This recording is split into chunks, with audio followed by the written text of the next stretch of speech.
Círculo de Hermenéutica y Estudios Sociales. El doctor Rubén Quiroz Ávila es presidente de la Sociedad Peruana de Filosofía, representante de Humanidades en el Comité Nacional Cielo, Perú. Es magíster en Literatura Peruana y Latinoamericana, licenciado en Filosofía por la Universidad Nacional Mayor San Marcos. Tiene el diploma de Estudios Avanzados por la Universidad Complutense de Madrid, MBA por la Universidad de St. Hizo el doctorado en la Universidad de París. También ha escrito artículos en diversos medios de comunicación como El Comercio, La República, Exitosa, El Peruano. Ha sido editor general de la revista Letras, director, fundador de la revista Desde el Sur y de la revista Solar. Actualmente es director de la revista Tesis de la Universidad de Posgrado de la Facultad de Letras y Ciencias Humanas. Dirige el grupo de investigación en estudios peruanos y latinoamericanos Pedro Zulen en la Universidad Nacional Mayor San Marcos. Es profesor asociado del Departamento de Filosofía y enseña los cursos relacionados a la filosofía latinoamericana y a la estética. Ha obtenido la beca de Fundación Ford, la beca Santander Latinoamericana y la beca del CONCITEC, la Embajada de Francia en el Perú. Ha publicado La Razón Racial, La Guerra del Pacífico en el Teatro Peruano, Travesías Trifontes, el Teatro de Vanguardia en el Perú. Además, Ni calco ni copia, Antología de la Filosofía Peruana Contemporánea. Su último libro, escrito en el 2021, es Catarsis, una crítica a las artes escénicas contemporáneas. Hoy nos deleita con su ponencia El problema del Bicentenario. Antes de proceder con la ponencia, indicarles que el ponente tendrá un tiempo aproximado de 30 minutos según lo disponga. Asimismo, podrán dejar sus comentarios en el lugar respectivo que al final le estarían respondiendo. Sin más que mencionar, le doy el pase, profesor Rubén. Muchas gracias, Frank. Muy buenas noches con todos y todas. Agradecerles a la invitación, por supuesto, a todos los equipos que están colaborando para que el ejercicio de la filosofía un sábado en la noche, además, se pueda convertir en un espacio de diálogo, de conversación y seguro de algunas inquietudes. Y más con un tema cuya complejidad para algunos celebrada. Recordemos que se está trazando este arco de la fundación de la República y se denomina bicentenario a esta suerte de magno evento celebratorio, y para otros es más bien un recordatorio de aquello que más bien parece un proyecto nacional fallido, ¿ya? Entonces, lo que voy a conversar ahora con ustedes es plantear estas dos columnas de explicación. Cuando hablamos de la idea del Perú en 1821, tenemos que recordar algunos elementos con los cuales se ha configurado esta etapa fundacional decimonónica. La primera es que la idea de una nación homogénea, de una nación que marque una emancipación respecto a su imperio que la había sujetado hasta ese momento, además, como recordarán, parte de toda una aventura independentista sudamericana, ¿no? Llegan a Perú tanto la corriente libertadora del sur como la corriente libertadora del norte, y como es conocido, hay una promoción de esa independencia en la que se combinan fundamentalmente fuerzas extranjeras, de ese virreinato orgulloso que era también además el centro del poder político, económico y religioso de esta parte de América, ¿no? Para ello tenemos que repensar que quienes triunfan la agenda nacional vencedora de 1821 pertenece a un grupo social definido, que son los criollos. Es decir, fundamentalmente, vence aquí la tesis que había sido alimentada desde la colonización y había organizadose una tipología, una teorización sobre las cuales se iba a construir esta emancipación. Y aquí hacemos un ejercicio muy rápido. Imagínense el Perú, en el siglo XVI, 1532, hay una conquista, un derrumbe, por lo menos militarmente rápida, ¿no? El imperio que hasta ese momento incaico era el que tenía el control administrativo, político, militar de mucha parte de la zona andina, se derrumba. En el siglo XVI hay guerras civiles, hay cierta resistencia. Al final, en el fin del siglo XVI y comienzo del XVII, prácticamente lo que los llaman los estudiosos, hay una estabilización colonial. Luego del virrey Toledo, hay un gobierno que ya un dominio militar y político. Sin embargo, aparecían todavía ciertas resistencias indígenas que en el siglo XVII fueron prácticamente sometidas.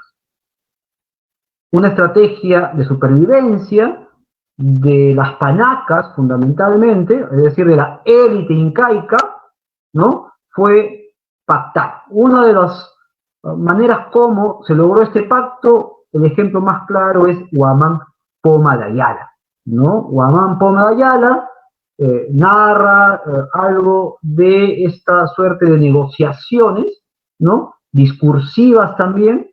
Huamán Poma de Ayala, recordarán ustedes, que interpreta la llegada de los españoles como un extravío de un anterior cristianismo, ¿no? Entonces los incas, por ejemplo, serían una suerte de herederos de los evangelistas perdidos del Nuevo Testamento, cuando se mandaron a la gran evangelización ecuménica, y esos habían llegado a estas tierras americanas, y los incas eran descendientes de este cristianismo olvidado. Entonces, los españoles con el mundo andino incásico no era un conflicto, un choque, una conquista, era un reencuentro. El discurso planteado por Huamán Poma de Ayala era más bien pactista, es decir, resignado ya por la conquista, originaba un tipo de relato que establecía un nuevo pacto social en la que las élites incas aceptaban su derrota a cambio de la supervivencia de sus privilegios, ¿ya? Para eso recordarán ustedes que hubo temas de matrimonio entre ellos, se incorporó a la nueva administración virreinal a la élite incaica, ¿ya? La versión muy parecida a esto, pero una versión que atribuye a dos matrices principales. El origen de lo criollo es Garcilaso de la Vega. Garcilaso de la Vega representa el mestizaje armonioso, es decir, Garcilaso de la Vega tiene una descendencia, ¿no?, de un soldado vencedor, triunfador, conquistador, ¿no? Y, por otro lado, parte de la panaca incaica gobernante. Es también alguien que codifica como un representante de las élites superioridad.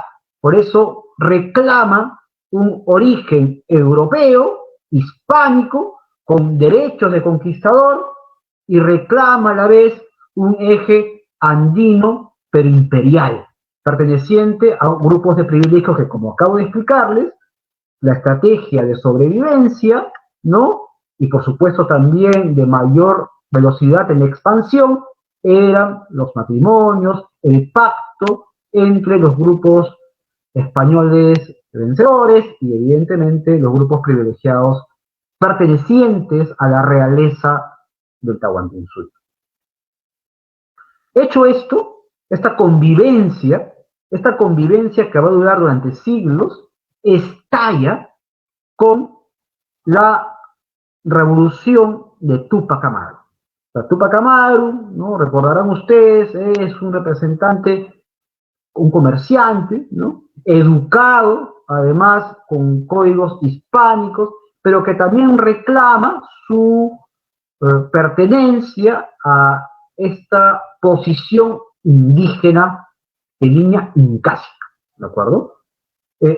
Túpac Amaru, como saben, es derrotado en el siglo XVIII, es su revolución, ¿no? Hay un imaginario andino en la que el uso lingüístico, en este caso el quechua, por ejemplo, es usado como una herramienta identificatoria, ¿no? De un pasado glorioso extraviado, ¿no? Es también alguien que tiene muy hábil y astutamente relaciones con una de las órdenes religiosas que habían sido cuestionadoras del poder imperial, que se convirtieron además en enemigos después del poder imperial, que son los jesuitas, ¿no? Tiene una formación jesuita Túpac Amaru, ¿no? Los jesuitas recordarán que en el siglo XVIII son expulsados de todas las colonias americanas, en todas las acusaciones, porque tenían un poder, además, que parecía preocuparles porque tenían una identificación, ¿no? Cultural con los pueblos originarios.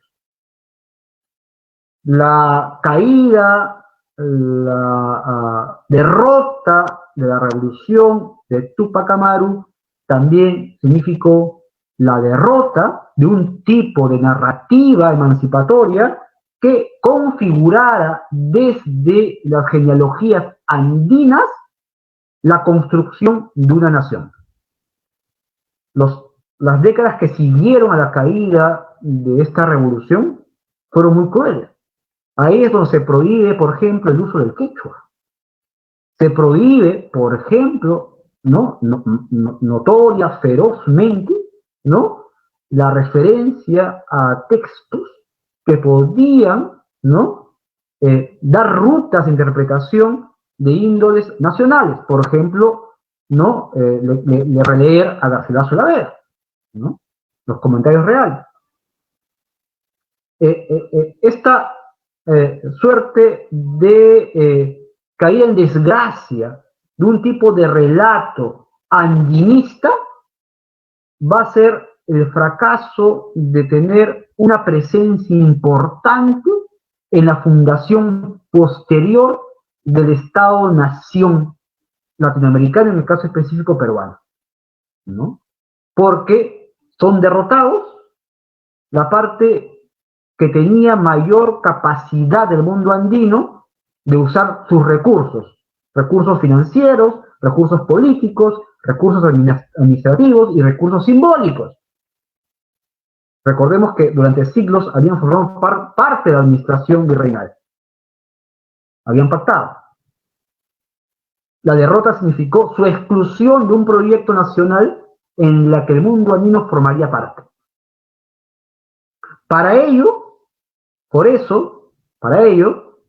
inicios del siglo XIX, los proyectos triunfadores, ¿no? De la América Latina naciente, los proyectos de Estado-Nación, son proyectos que están identificados con los grupos criollos, cuyas raíces, repito, son coloniales. Garcilaso de la Vega, por ejemplo, es uno de ellos, un mestizo, que de estructura piramidal, vertical, ¿no? Bastante inmóvil, no había censo social, estaba vinculado a que los mestizos eran unos desclasados. El grupo criollo, para emitir discursos validados por su hibridez, estaba prácticamente en el aire. En el siglo XVII, siglo XVIII, estos grupos criollos estaban buscando su ubicación. Tanto que todavía, y está en la famosa carta a los españoles americanos, recordarán ustedes que es una suerte de disparador, ¿no? Epistolar, ¿no? Teórico también, y de agenda política emancipatoria de Vizcardo, en la que no se denominan peruanos o americanos como tales, son todavía partícipes de una macro expansión imperial hispana, porque se reconocen todavía grupos de ellos como españoles, su gran patria es todavía España, ¿no? Sin embargo, esta conciencia evoluciona, ¿no?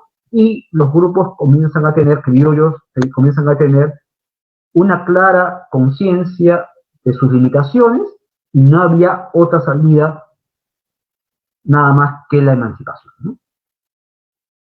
El Perú, por lo tanto, con fecha tardía, los gritos iniciales son de 1810, y el Perú es uno de los últimos, 1821, que se traza este grito emancipatorio. Los últimos son pues después Cuba, ¿no?, que se independiza a fines del siglo XIX recién, ¿no? Hay una lectura en la que el mundo andino, derrotado desde Túpac Amaru, no participa, no se convierte en un factor de influencia respecto a cualquier proyecto naciente. ¿De acuerdo? Los Túpac Amaru son, recuerden, expatriados, asesinados, descuartizados. El último Túpac Amaru, un familiar, ¿no? Juan, ¿no?, que está preso en España, en las cárceles duras de Cádiz, ¿no?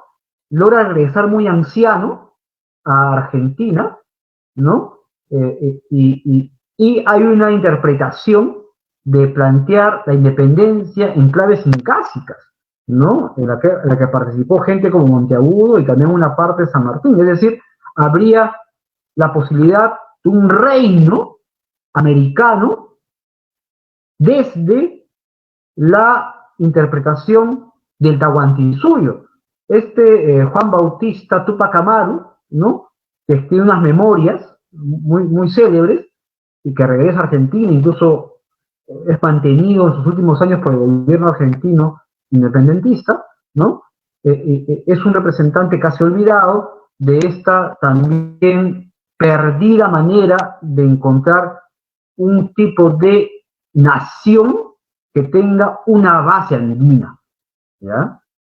Pierde esta idea, es derrotada también teóricamente a comienzos del siglo XIX, se apropia este grupo criollo de interpretar el proyecto nacional con su propia lectura de su relato a construir, es decir, un Perú blanco, ¿no?, un Perú letrado, un Perú patriarcal, un Perú católico, un Perú costeño, un Perú fundamentalmente limeño.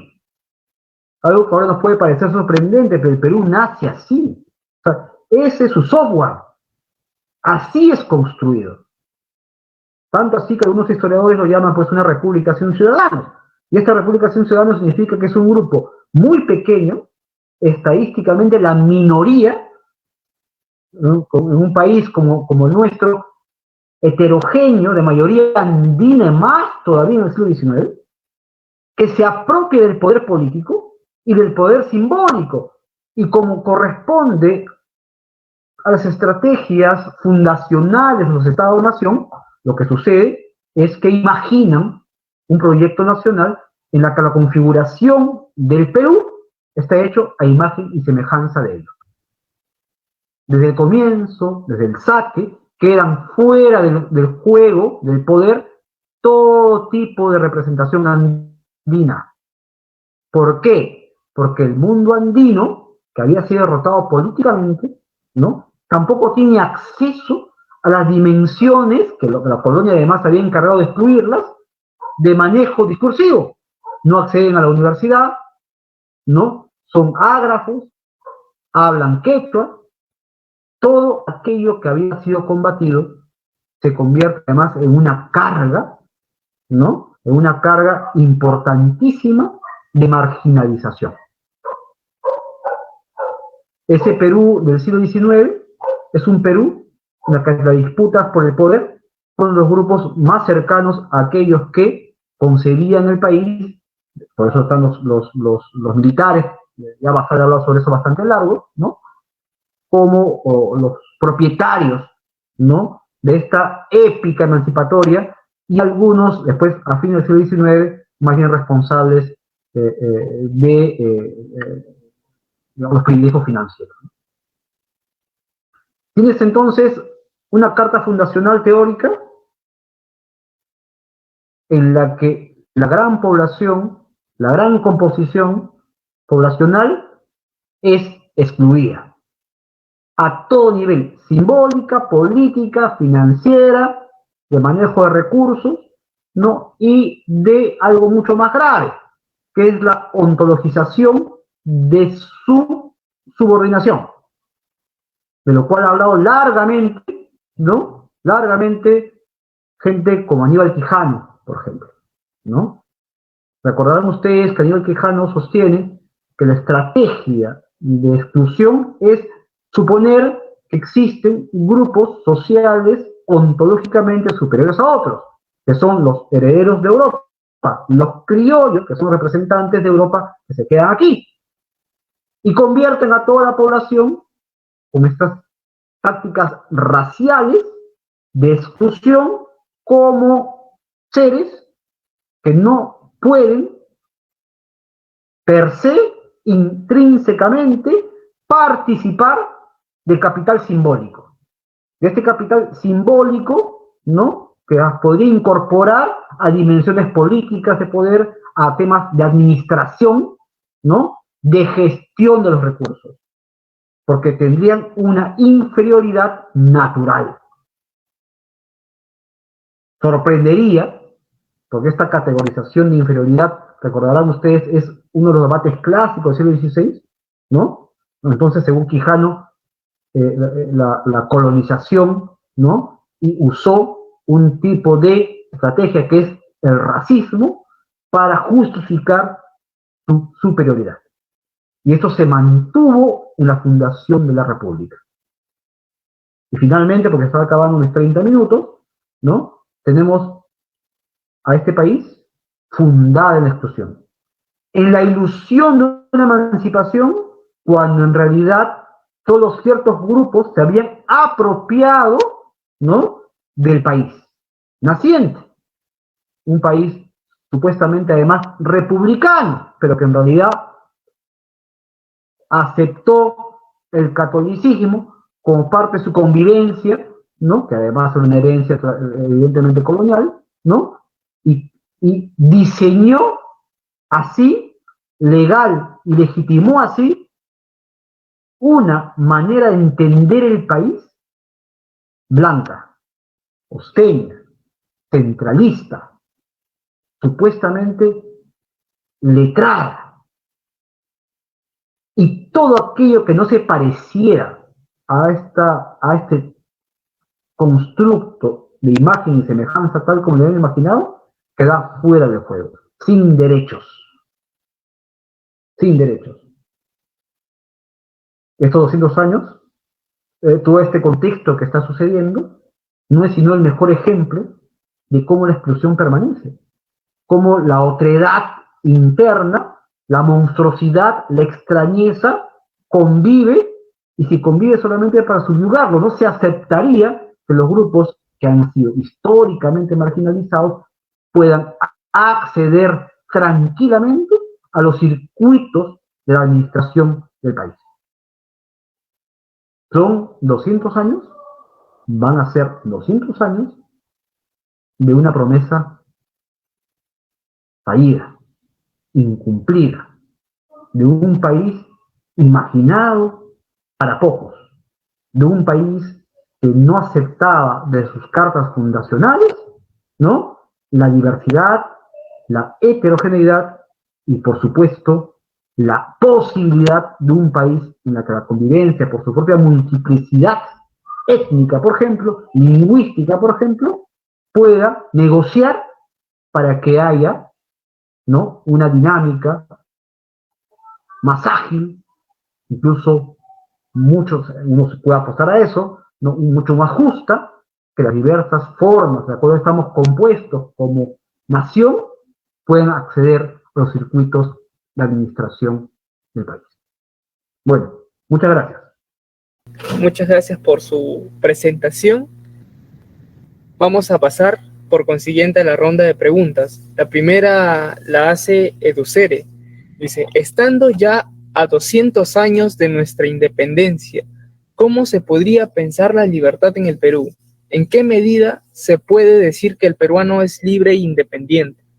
Bueno, es una ilusión, ¿no? Es una ilusión, como ustedes también saben que los estados-nación en las claves decimonónicas comparten la idea de homogeneizar para poder aglutinar, ¿no? O sea, haces un himno, por ejemplo, una bandera, haces que una lengua sea la dominante, haces que haya una serie de características unificadoras, que conviven una geografía, que comparten ciertas supuestas matrices culturales, ¿no? Y esta búsqueda es lo que nosotros ahora estamos casi permanentemente haciendo, cuando intentamos que algo nos unifique. Está desde la comida, ¿no? Hasta el fútbol, que además, a propósito, ha sido una de las últimas traiciones, ¿no? A la diversidad que tenemos en el país, buscando siempre puntos supuestos que originen en un país tan heterogéneo como el nuestro el supuesto de una homogeneidad, lo cual es forzoso e inexistente. ¿Ya? Eso no existe. ¿Ya? La libertad como grito de guerra emancipatorio forma parte seguro de una estrategia, ¿no?, de unificación. Pero en el país conviven diversas capas históricas.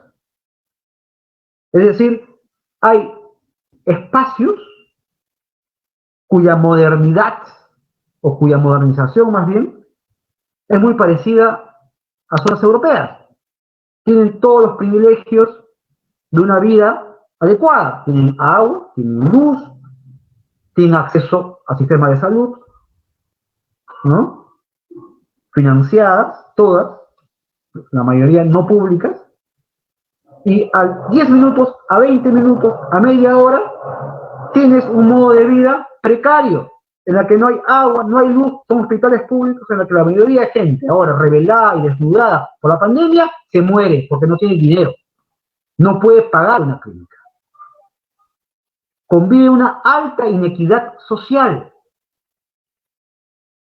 con un corto espacio geográfico, acá mismo en Lima. Entonces, teóricamente uno puede decir que es libre e independiente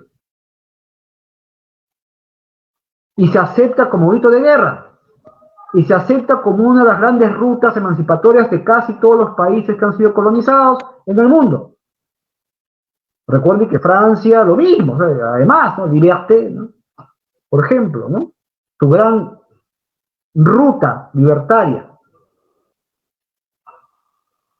Sin embargo, nuestro país, a portas de sus 200 años, ha agudizado su inequidad, ha mostrado con tragedia, con dureza, lo falso de esta ilusión, de esta quimera de un país integrado. No lo es. No lo hemos intentado. Y cuando lo hemos intentado, casi ha acabado mal, aunque ha habido algunos cambios en los últimos años. Entonces, esa pregunta de Dussere, lo único que me da a pensar es que ese proyecto, es inexistente, inconcluso, totalmente inconcluso.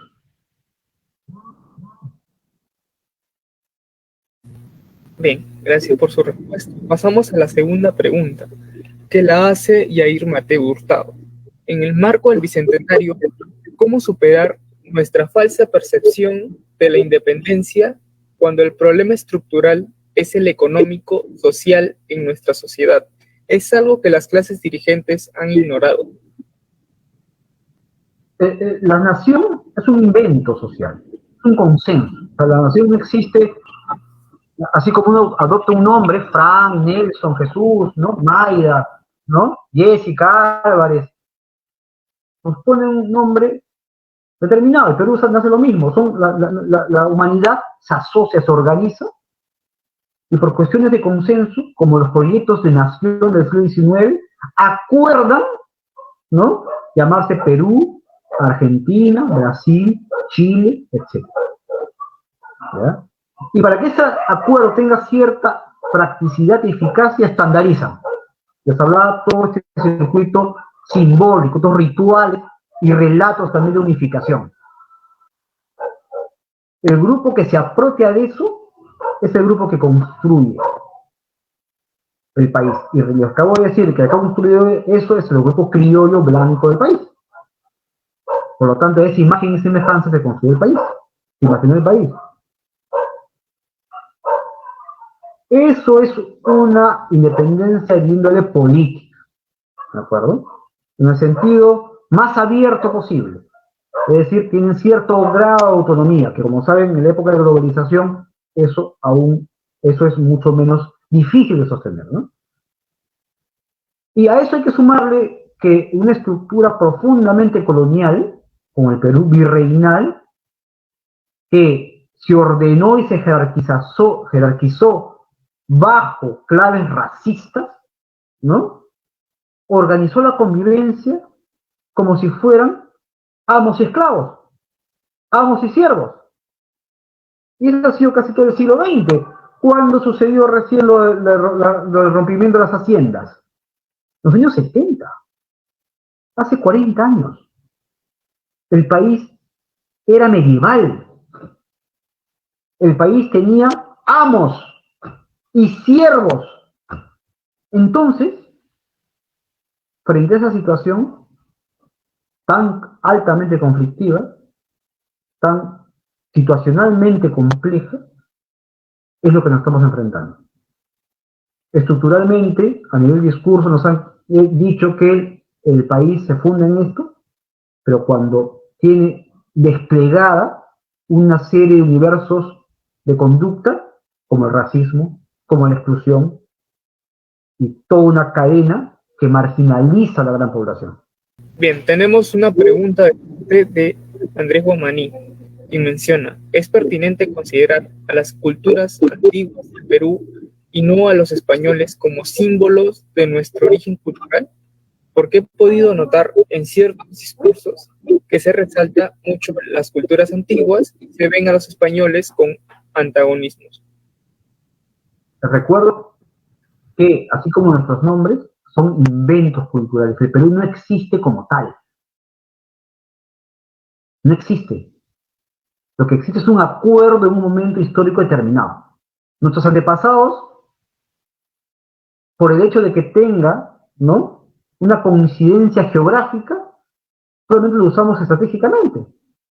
Por eso decimos que el Cusco, porque el Cusco ha quedado y sobrevivido en las fronteras, ¿no?, internas del Perú republicano, que viene de la parte virreinal, recordarán también, que puede haber sido excluido en la República, que es lo que intentó en un momento algunos militares, ¿no?, desmembrar el Perú, un Perú del norte, un Perú centro, un Perú sur, y también hubo después la Confederación Perú-Boliviana, por ejemplo, de Santa Cruz, que intentó más bien unificarla, ¿no? O sea, subrayemos que las naciones son inventos. Parte de la estrategia de legitimar estos inventos está constituirse respecto a puntos de partida.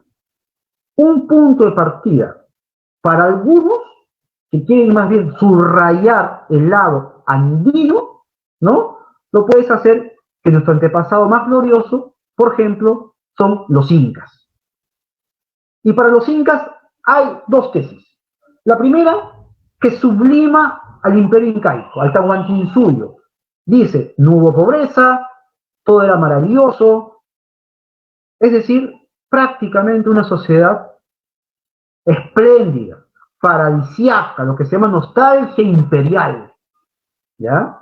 Este imaginario configura, y ahí colaboró mucho Garcilaso de la Vega, por ejemplo, una idea de que esta sociedad fue frustrada por la invasión. ¿de acuerdo? Y estamos hablando de un periodo del Tahuantinsuyo de alrededor de 100 años nada más, un pueblo además conquistador, ¿no? Ferozmente conquistador. Algunos trazan un poco más allá, porque los incas conquistaron a su vez a este pandemonium, a este laberinto de pueblos y de lenguas que era el mundo andino. Puedes hacer el mismo ejercicio y decir, a ver, entonces lo peruano, ¿dónde entra? Les repito, pero lo peruano no existía. Lo que existía eran cusqueños, aymaras, ¿no? Paracas, chimús, mochicas, chachapoyas. Pues, siguiendo esta misma línea de razonamiento, decir, bueno, entonces nos vamos a antes que los incas, como la pregunta, ¿no? Entonces podemos llegar hasta Caral, pues, ¿ya? Porque geográficamente coexiste con nosotros, pero no tenemos nada que ver con Caral. No hay una esencia de lo peruano.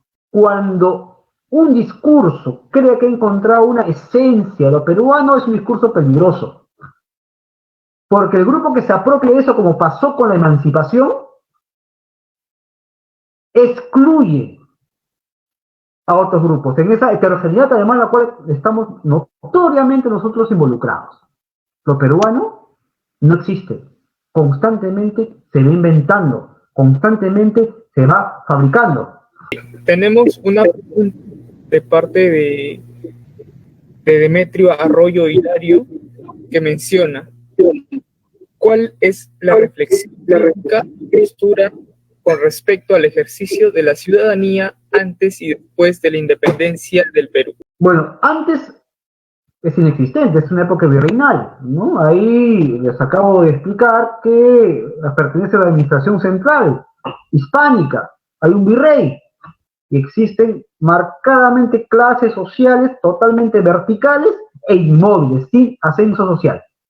La tesis republicana es que habría ciudadanos, es decir, gente con reconocimiento a derechos, ¿no? Y deberes, por supuesto, más allá, aparentemente, de la clase social a la cual pertenecen. Es decir, rompe el esquema de que alguien de la clase menos privilegiada pueda acceder a las dimensiones de poder. La idea de una ciudadanía equipara las posibilidades, por lo menos teóricamente intenta equiparar esas posibilidades. Pero para que suceda eso, alguien tiene que ser reconocido como ciudadano. Les recuerdo que en el siglo XVI, para justificar la conquista, lo que existía era animalizar, subhumanizar al indígena. Es decir, no era como un humano.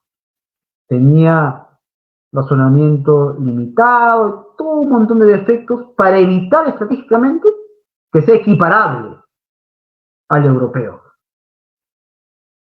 Y si haces eso, no lo reconoces como par, como prójimo, como paisano, está fuera de cualquier tipo de acceso a los circuitos de poder. Lo mismo sucede cuando no reconoces ciudadanía a los pueblos indígenas. Esa ciudadanía republicana de 1821 es una ciudadanía que corresponde a la gente que tiene dinero en esos momentos, que es blanco, que sabe escribir, y que es varón, y que es católico.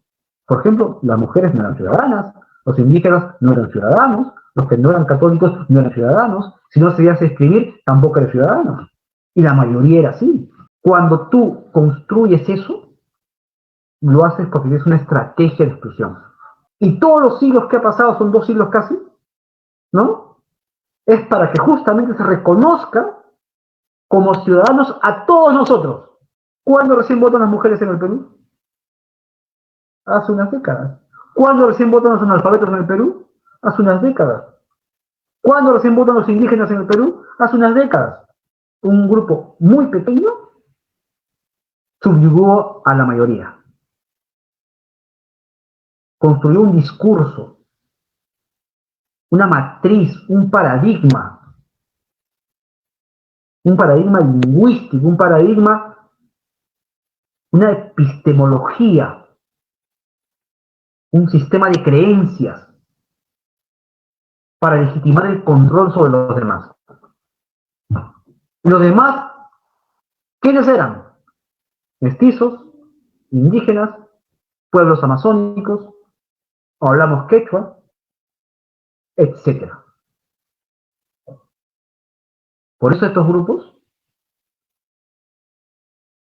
privilegiados ejercen el racismo con naturalidad.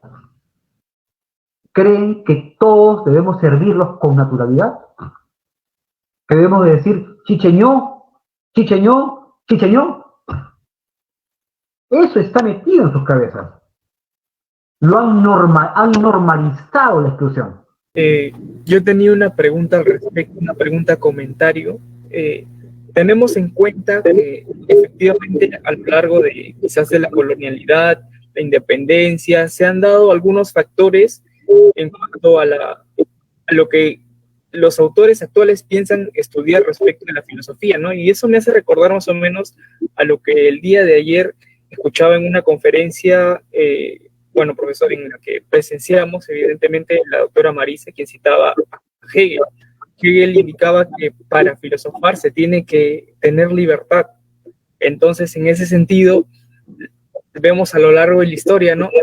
Pasamos de la colonialidad quizás a la independencia por medio de factores externos, de San Martín, Bolívar, y luego pasamos al yugo inglés, al yugo estadounidense, y actualmente quizás parece significar, pasaremos a un régimen chino, ¿no? Debido a la situación de pandemia, a las vacunas que se vienen, y a la materia que se tiene, ¿no? La mayoría de implementos que se utilizan dicen Made in China. Entonces, parece que esta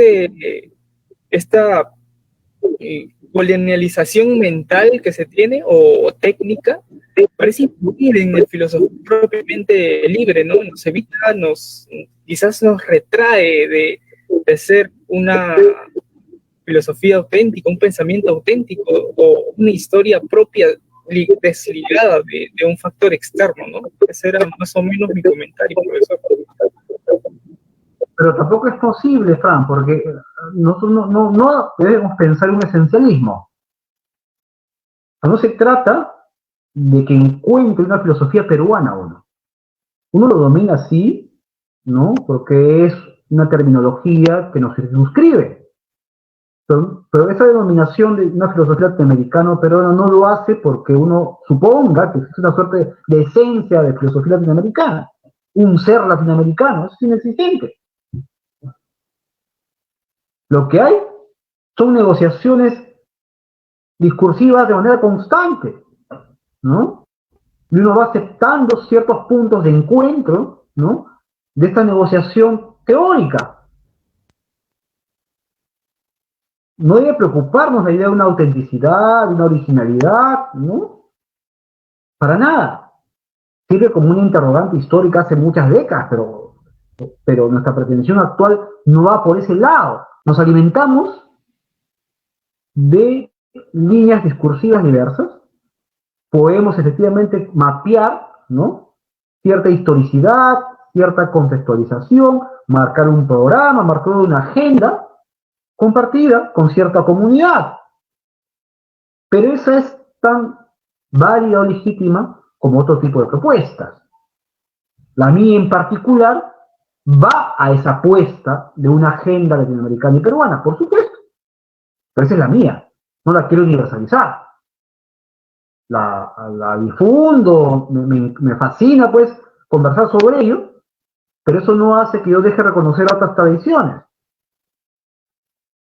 Repito, porque esto de aquí siempre forma parte de un conjunto de negociaciones, un conjunto de factores que involucran además, ¿no?, la presencia de un tipo de discurso.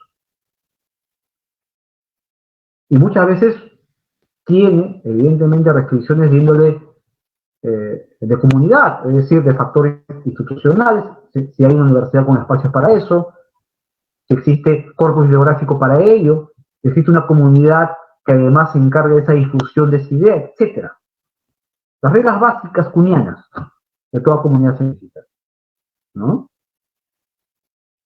Pero no debe preocuparnos, digamos, con gravedad, en todo caso. Como pregunta, sí. Pero, más allá, creo, Frank, no. O sea, hay que seguir con alegría nomás trabajando filosofía peruana latinoamericana, ¿no? Como cualquier otro tipo de disciplina, ¿no? Sin tragedia, sin tristeza, más bien con gozo, ¿no? Sí, Fran, espero haberte respondido. Claro, efectivamente, profesor. Muchas gracias por su respuesta. Tenemos una pregunta parte de nuestros amigos del Facebook que nos están siguiendo en la transmisión mediante los diversos medios por los cuales estamos transmitiendo, ¿no? Menciona Paul Montoya Vázquez, el problema de la perspectiva de, Quirós, usted profesor, es que no atiende a que existió también el siglo XX peruano, al que varios historiadores denominan el de la inclusión. Estamos en el XIX, aún por lo visto, nada se avanzó y nuestros orígenes, por ejemplo, de quienes estamos aquí discutiendo a un alto nivel académico, son limeños hace 3 o 10 generaciones. ¿Es así? Correcto. Un simple ejemplo de la realidad que te demuestra que no es necesaria una revolución violenta de suma ser para lograr un verdadero. Bueno, ahí he cortado la pista, parece. Bueno, si lo he entendido bien, ojalá que lo pueda entender bien. Paul, gracias por la pregunta, Paul. Espero haber entendido tu pregunta, ¿no? En el siglo XIX, fin del siglo XIX, hay principalmente luego de la Guerra del Pacífico, ¿ya? Luego de la Guerra del Pacífico, hay un intento por buscar nuestras raíces peruanas. Una de esas rutas de buscar de nuevo las raíces peruanas es el indigenismo. Este primer indigenismo de fines del XIX plantea un regreso, ¿no?, de orden simbólico primero, y después político, por supuesto, al incanato, ¿ya? Y ese incanato, ¿no?, se conoce como el nacionalismo cusqueño.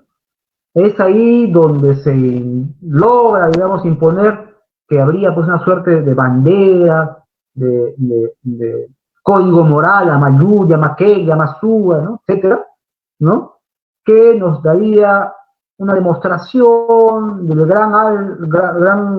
gran modelo ético de Tahuantinsuyo, una sociedad virtuosa en el fondo, ¿ya?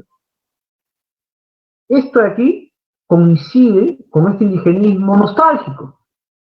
Este indigenismo que a comienzos del siglo XX es también un regreso, ¿no? Y hay gente como Ribagüero, etcétera, los novecentistas e incluso la generación del centenario, ¿no?, hablan sobre este modelo de virtud paradisiaco, ¿no?, utópico, casi, del Tahuantinsuyo.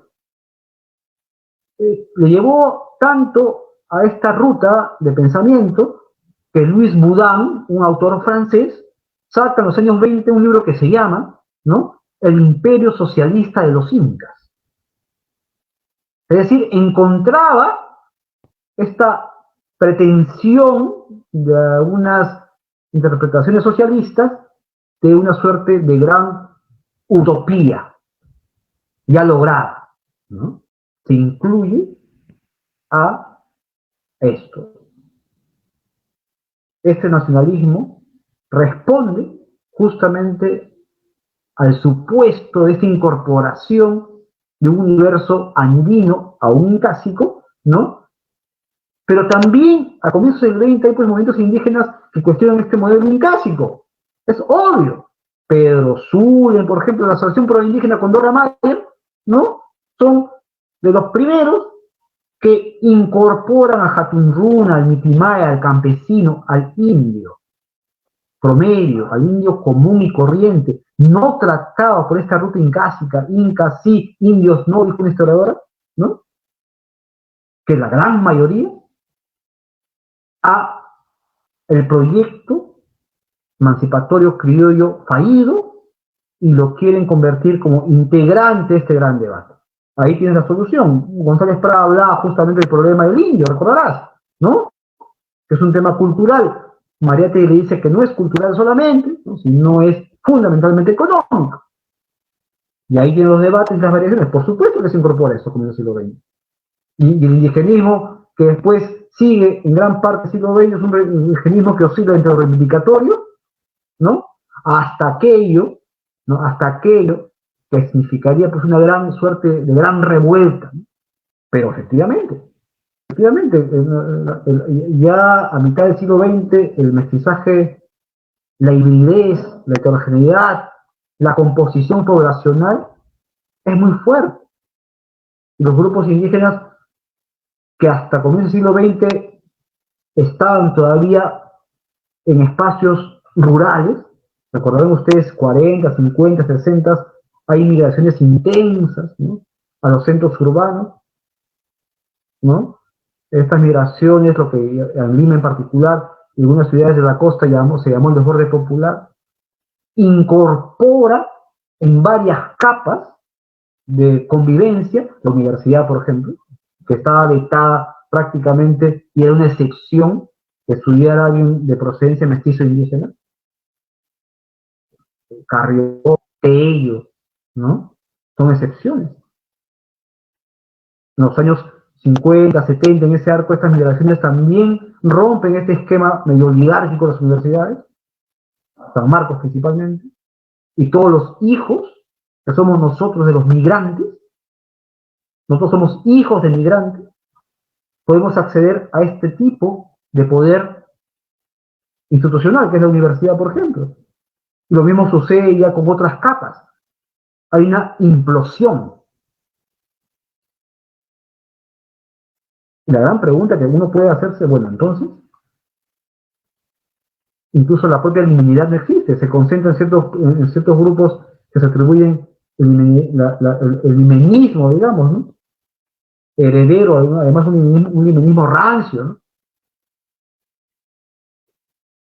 Pero los 10 millones que viven en Lima, por ejemplo, la gran mayoría vive en las periferias, sin hospital, sin teatro, sin agua, algunos sin luz, sin acceso a universidades, o muy lejos, etc. Gracias, Fran. Bien, muchas gracias a usted por las múltiples respuestas que se ha tenido a lo largo de esta disertación, ¿no? Muy interesante al respecto de la filosofía en el Perú a lo largo de los años. Tenemos muchas dudas al respecto. Algunas las vamos resolviendo, algunas no se podrán resolver lastimosamente, pero bueno, tenemos en cuenta que la filosofía siempre va a buscar eso, ¿no? Va a buscar el debate. Bien, agradecerle, profesor, por el día de hoy presentarnos su magistral ponencia y bueno, agradecerle también asimismo a quienes nos están viendo a través de esta plataforma Google Meet, como también a través de Facebook Live en la Sociedad Santeña de Filosofía, en el CEGIR también, y también a través de la página del Centro Estudiante de Filosofía de San Marcos, ¿no? Con esta ponencia culminamos el día de hoy con nuestras disertaciones, nuestras presentaciones, y el día de mañana nos estaremos continuando con el segundo día del Simposio Estudiante de Filosofía en torno al Bicentenario, que sería el enfoque que le damos. No olviden registrarse en el link que acaban de mandar quienes están asistiendo y bueno, nos vemos el día de mañana. Hasta luego. Muchas gracias por la ponencia y tengan muy buenas noches. Hasta luego. Círculo de Hermenéutica y Estudios Sociales.